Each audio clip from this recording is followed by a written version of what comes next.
Happy Wednesday morning to you, Crosspoint, and Merry Christmas and a Happy New Year to all of you. Hope that you're doing well wherever you're at, that you're enjoying Jesus and enjoying this season. There's a lot to be grateful and thankful for, and we are very, very, very grateful for the birth of Jesus and the grace that surrounds this entire season. So hope that you're well. And I know my family's well. We're looking forward to Christmas. The kids are off school, so that's creating a bit of interesting dynamics at home, but they're happy and looking forward to Christmas celebrations. And I want to roll through just a couple of things here and talking about Christmas celebrations. So just want to give you a final pan of the foyer. I haven't done this in a while, but we are pretty much finished. For those of you maybe who haven't seen yet, these granite countertops are just gorgeous. Got little Christmas trees and such here. Lovely, lovely stuff. We are now, the coffee ministry is being activated, but launch date of January 1 is kind of the thinking there. This is now the Connect Center that's been here a couple Sundays now. And so this is really good quality construction. This is black walnut, of course, granite. But we have... we've got our tables, and then we got this little kind of a pub table mock, or little table here with these higher chairs. And so my understanding is this thing's going back. I don't know about you, but those of you who've seen this is not exactly, it doesn't make you think that it's super, super strong. So we're sending it back and going to get something that's a little stronger. So anyway, there's that. So for those of you maybe who haven't come out in a long time, I invite you to come on out to the Christmas Eve service. And that's going to be 6 p.m. to 7 p.m. this Friday. So this Friday, 6 p.m. to 7 p.m. And we're still getting ready for that. I want to just show you something. But again, invite everyone to come out, invite your friends and neighbors. We're just going to have a lot of fun. So we've got some candles set up here.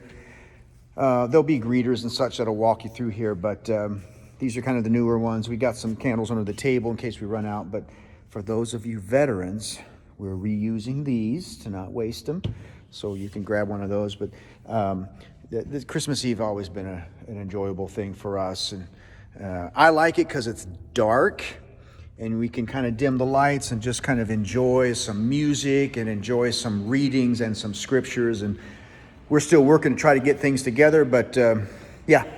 Oh, and one other thing, Tom Brennan's been knocking it out of the park with Sunday school, but for this Sunday and the following Sunday, we are not going to have Sunday school, so enjoy sleeping in. Some of you do anyway, but enjoy sleeping in for all of us, and maybe spend some more time with family. So, hey, great season of the year, really, really great. I was reading earlier today in Matthew chapter 2, and I want to just read a little bit to you from this story. It's the story of the wise men, and they're coming they're seeking Jesus.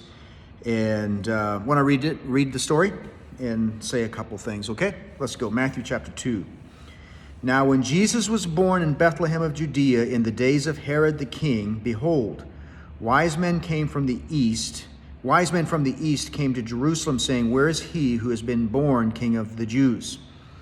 For we saw his star when it rose and have come to worship him. When Herod the king heard this, he was troubled, and all Jerusalem with him.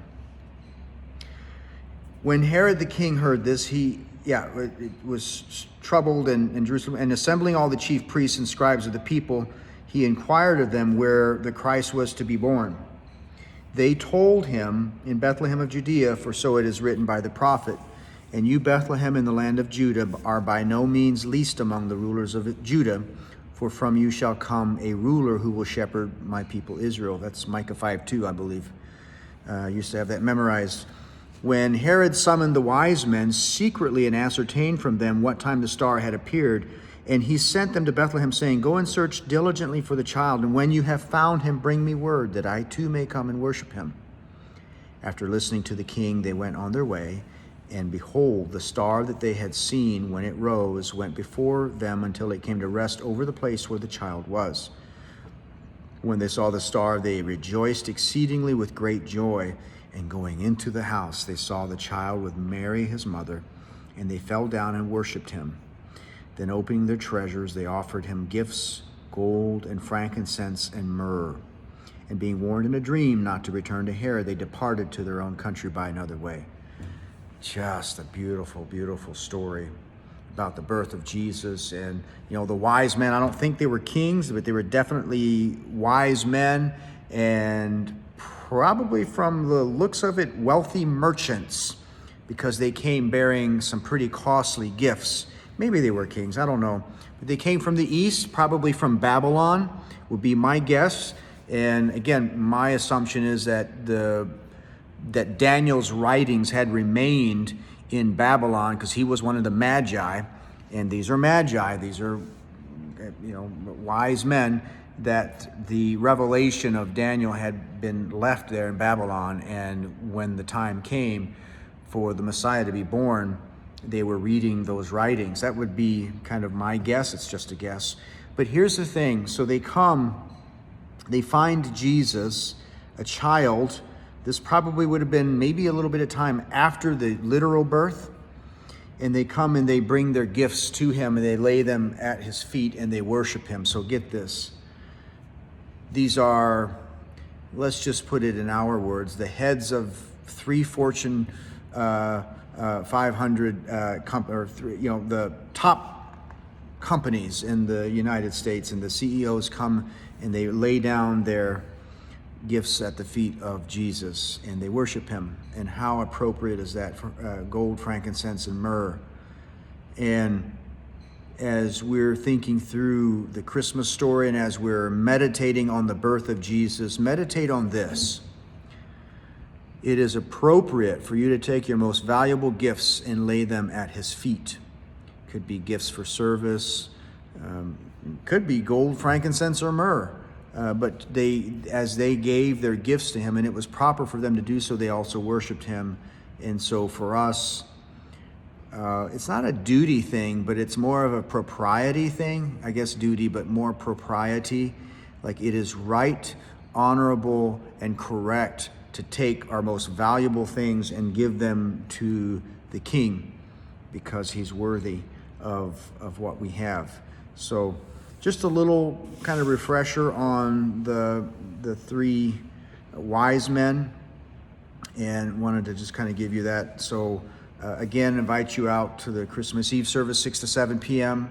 And I know we still have some among us that are sick and unwell. We're going to be praying for Steve tonight. I'm actually filming this on Tuesday, so we're going to pray for him tonight, 6 to 7.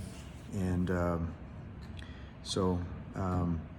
the Wolf family is ailing as well, so just pray for them. They'd be able to get healthy and get back on their feet. So let me bless your Cross Point. Okay, look forward to seeing you on Christmas Eve. So the Lord bless you and keep you. The Lord make his face shine upon you and be gracious to you. The Lord lift up his countenance upon you and give you peace. Amen. Love you, Cross Point. See you soon.